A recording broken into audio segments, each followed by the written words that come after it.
Assalamualaikum warahmatullahi wabarakatuh. Apa kabar pada hari ini? Alhamdulillah, luar biasa, tetap semangat. Allahu Akbar. Nah, sebelum kita berlanjut, materi apa yang akan kita pelajari pada hari ini?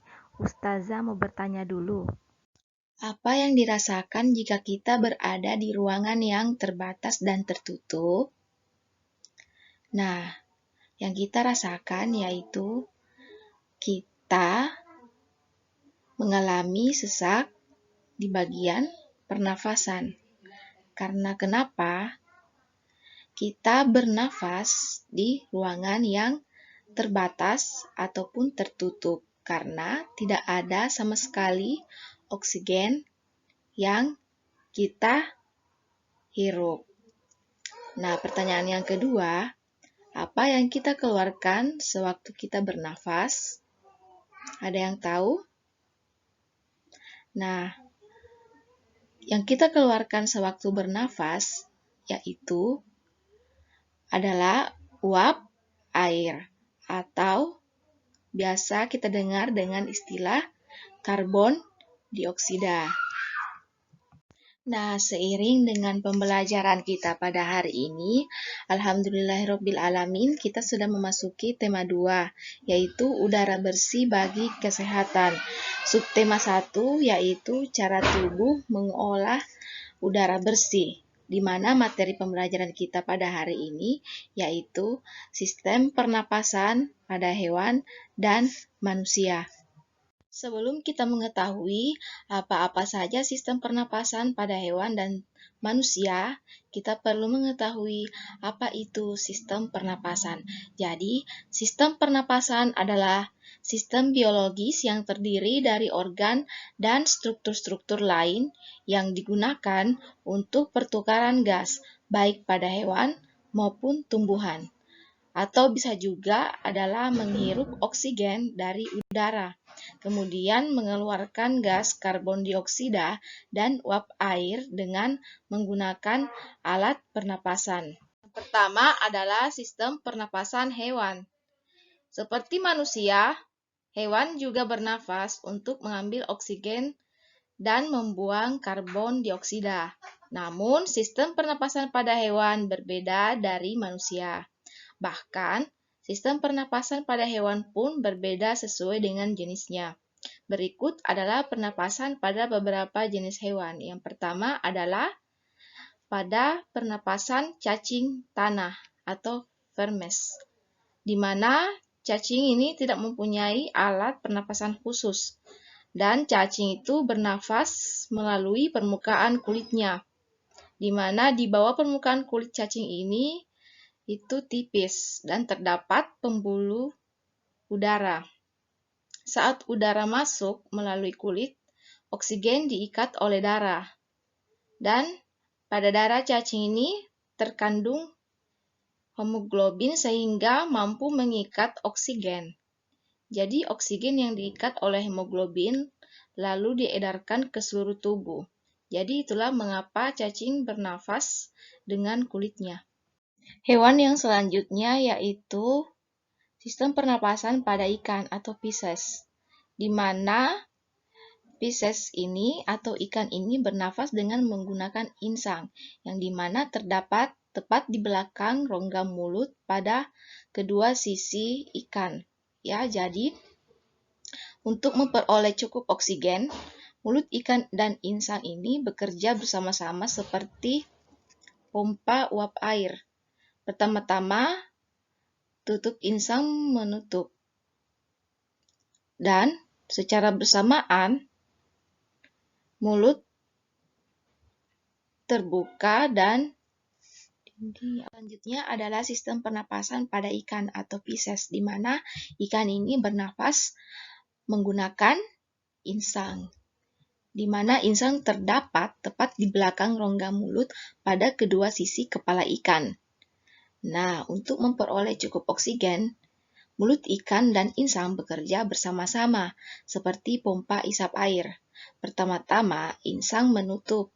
Secara bersamaan, mulut terbuka dan dinding mulut mengembang. Saat itulah air terisap masuk. Yang kedua, di mana rongga mulut menyempit dan mulut menutup. Secara bersamaan, tutup insang terbuka. Akibatnya, air keluar dari mulut dan melewati insang. Saat itulah oksigen dari dalam air terserap dan karbon dioksida dikeluarkan. Itulah cara bernafas dari ikan. Selanjutnya adalah sistem pernapasan pada hewan amfibi atau katak ya. Jadi katak itu termasuk hewan amfibi di mana hidup di darat dan hidup di lautan. Saat masih berupa kecebong, katak hidup di dalam air dan bernafas menggunakan insang. Insang kecebong terletak di luar tubuhnya dan terdiri atas lembaran-lembaran kulit halus mengandung kapiler darah. Setelah berumur 9 hari, kecebong bernafas menggunakan insang dalam. Nah, insang dalam ini akan menyusut seiring mulai berfungsinya paru-paru. Dan katak muda pun tumbuh menjadi katak dewasa. Nah, katak dewasa ini bernafas menggunakan paru-paru dan permukaan kulit. Nah, pada saat katak sudah dewasa, katak menggunakan paru-paru dan permukaan kulitnya untuk bernafas. Selanjutnya adalah alat dan sistem pernapasan pada reptil. Nah, termasuk jenis reptil ini adalah ular, kadal, cicak, buaya, dan biawak. Di mana reptil itu bernafas menggunakan paru-paru, di mana udara masuk melalui hidung, lalu ke batang tenggorokan, lalu ke paru-paru. Nah, di mana paru-paru reptil ini terletak di dalam rongga dada dan dilindungi oleh tulang rusuk. Jadi, paru-paru reptil sederhana dengan beberapa lipatan dinding yang terdapat memperbesar permukaan paru-paru. Nah, di mana namun paru-paru dari kadal dan buaya itu lebih kompleks dengan beberapa belahan dan bertekstur seperti spons. Nah, pada reptil yang sering berkubang di air seperti buaya, lubang hidungnya dapat ditutup selama menyelam. Jadi, dengan begitu air tidak akan masuk ke dalam paru-paru. Itulah sistem pernapasan pada reptil. Selanjutnya adalah sistem pernapasan pada burung atau aves, di mana burung bernafas dengan sepasang paru-paru. Nah, paru-paru burung itu terletak di dalam rongga dada. Jadi, udara yang mengandung oksigen itu masuk ke dalam lubang hidung pada pangkal paru sebelah atas. Selanjutnya, udara masuk ke pembuluh udara yang disebut trakea. Jadi, burung menghirup udara sebanyak-banyaknya saat tidak terbang.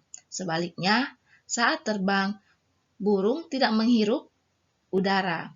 Udara itu diembuskan dari kantong udara ke paru-paru. Nah, kantung udara ini berfungsi sebagai tempat menyimpan udara. Saat tidak terbang, burung menghirup udara sebanyak-banyaknya. Udara yang dihirup itu kemudian disimpan dalam kantong udara. Saat terbang, burung tidak menghirup udara melainkan mengambil dari kantong udara. Itulah cara bernafas dari burung. Ya. Contohnya itu burung dara. Selanjutnya adalah sistem pernapasan pada mamalia. Mamalia adalah jenis hewan yang menyusui anaknya, di mana terdapat dua jenis mamalia, yaitu mamalia yang hidup di darat dan yang hidup di lautan. Contoh mamalia yang hidup di darat yaitu gajah, domba, kerbau, sapi, rusa, kambing, jerapah, dan lain sebagainya. Di mana ya sistem pernapasan mamalia darat itu berupa hidung, pangkal tenggorok, batang tenggorok, dan paru-paru. Dan yang kedua, mamalia yang hidup di lautan. Contohnya itu adalah ikan paus dan ikan lumba-lumba, di mana Mamalia yang hidup di lautan ini, hidungnya itu dilengkapi dengan katup. Saat mamalia tersebut menyelam, katup akan menutup. Sebaliknya, saat mamalia tersebut muncul ke permukaan air, katupnya itu terbuka. Saat itulah mamalia air tersebut akan menghirup oksigen serta mengeluarkan karbon dioksida dan uap air. Itulah tadi sistem pernapasan dari berbagai jenis hewan. Nah, selanjutnya adalah sistem pernapasan pada manusia. Berikut perhatikan gambar dari sistem pernapasan manusia, di mana pada keterangan gambar bagian A itu adalah hidung. Udara masuk melalui lubang hidung ke dalam rongga hidung. Di dalam rongga hidung terdapat rambut-rambut pendek dan tebal untuk menyaring dan menangkap kotoran yang masuk bersama dengan udara. Selain disaring, udara yang masuk dilembabkan oleh selaput hidung. Gambar yang kedua, bagian B, yaitu faring. Faring itu merupakan persimpangan antara saluran pernapasan pada bagian depan dan saluran pencernaan pada bagian belakang. Gambar bagian C, yaitu laring. Laring atau tekak itu terdapat di bagian faring. Laring terdiri atas 9 susunan tulang rawan berbentuk kotak. Ya, jadi dapat dilihat pada bagian C. Gambar bagian C.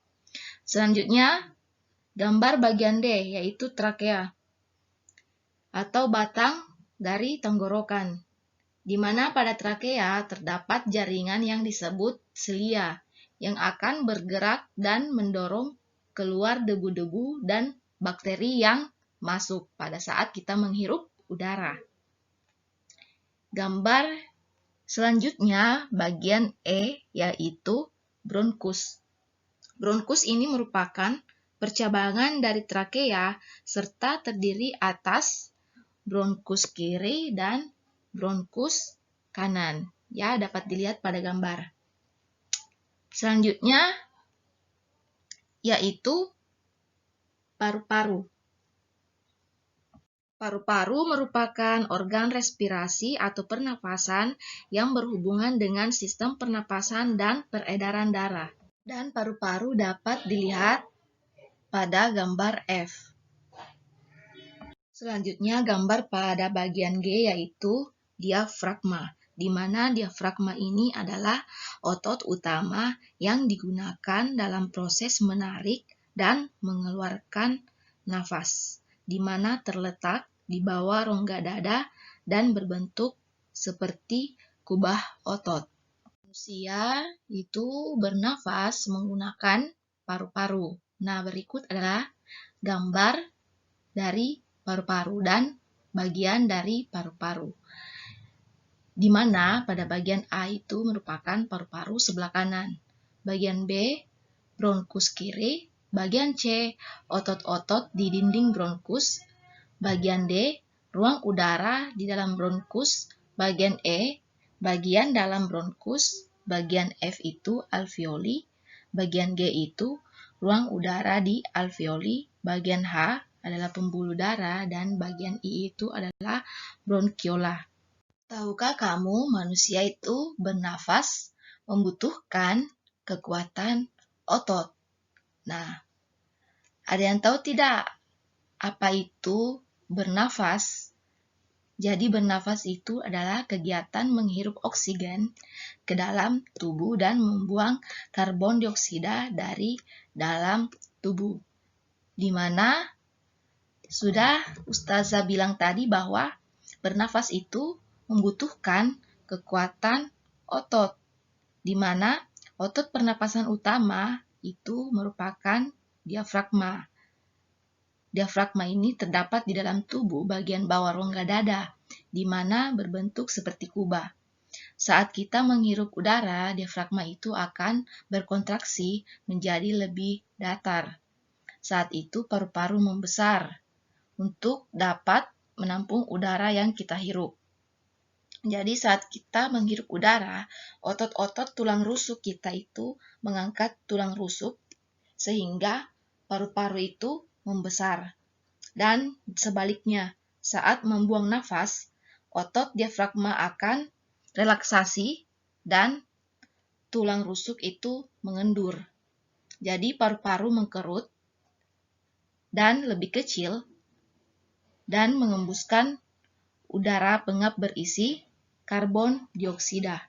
Itulah tadi sistem pernapasan pada hewan dan manusia. Saat kamu ditanya apa sistem pernapasan pada manusia,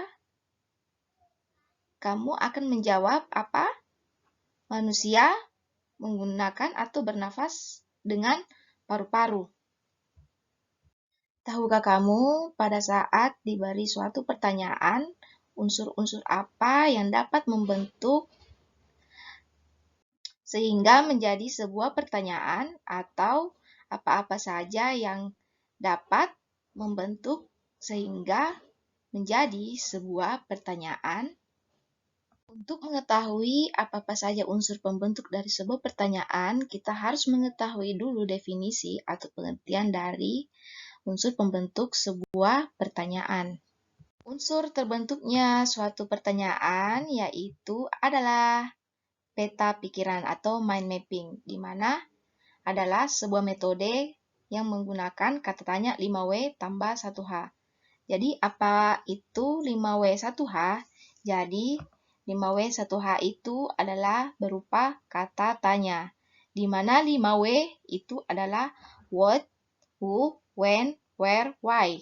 Di mana what atau apa itu menanyakan tentang apa yang terjadi di sekitar, apa peristiwa yang telah terjadi. Yang kedua adalah who atau siapa, yang menanyakan tentang seseorang atau siapa orang yang ada di dalam peristiwa. Yang ketiga yaitu when atau kapan, yang menanyakan tentang tempat terjadinya suatu peristiwa. Yang keempat adalah where atau di mana, yang menanyakan di mana kejadian itu terjadi atau peristiwa itu terjadi. Yang kelima yaitu why, mengapa, yang menanyakan sebab dari peristiwa itu terjadi. Dan untuk hanya itu sendiri, yaitu adalah kata tanya how atau bagaimana, yang menanyakan tentang bagaimana peristiwa tersebut itu bisa terjadi. Nah, itulah dari unsur pembentuk sebuah pertanyaan. Berikut adalah bentuk peta pikiran atau mind mapping.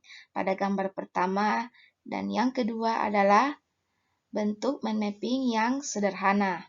Pada gambar yang ketiga, bentuk mind mapping dengan menarik garis dari kiri ke kanan, yang dimana di dalamnya terdapat inti dari sebuah apa yang akan dibahas. Pada gambar yang keempat yaitu bentuk mind mapping yang modern, di mana sudah bisa diberi warna dan memiliki bentuk yang berbeda dari mind mapping yang sebelumnya. Dan gambar mind mapping yang terakhir ini biasanya digunakan baik dalam suatu perusahaan atau dalam instansi akademisi seperti di perguruan tinggi, di mana bentuk mind mappingnya itu sudah memiliki gambar. Berikut adalah contoh pengisian dari mind mapping. Nah, perhatikan teks berikut. Dayu dan ikan hias. Dayu memelihara banyak ikan hias berjenis ikan mas koki. Ikan hias itu dipelihara dalam sebuah akuarium. Setiap hari, Dayu memberi makan ikan-ikannya. Dayu juga rutin membersihkan akuarium, lalu mengganti airnya dengan air bersih. Kegiatan itu ia lakukan seminggu sekali. Dayu senang melihat ikan-ikan di dalam akuarium berenang ke sana kemari. Dayu memperhatikan saat mulut-mulut ikan-ikan itu terbuka dan menutup. Seolah ikan itu selalu menelan air. Dayu bertanya-tanya apa yang dilakukan ikan-ikan itu. Setelah membaca teks Dayu dan ikan hias, perhatikan peta pikiran atau mind mapping di bawah ini.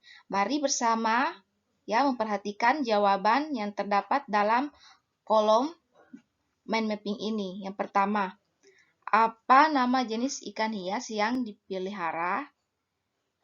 Nah, nama jenis ikannya yaitu ikan mas koki. Yang kedua adalah di mana ikan hias itu dipelihara, yaitu di dalam akuarium. Yang ketiga, kapan akuarium itu dibersihkan, yaitu 1 minggu 1 kali. Ya. Selanjutnya, siapa yang memelihara ikan hias?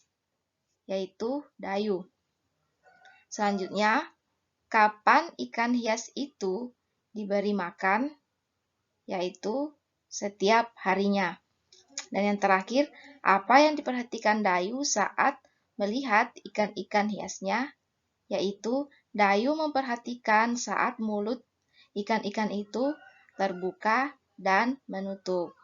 Nah, ini adalah contoh dari mind mapping, di mana terdapat satu penjelasan dan terdapat beberapa pertanyaan di dalam sebuah kolom.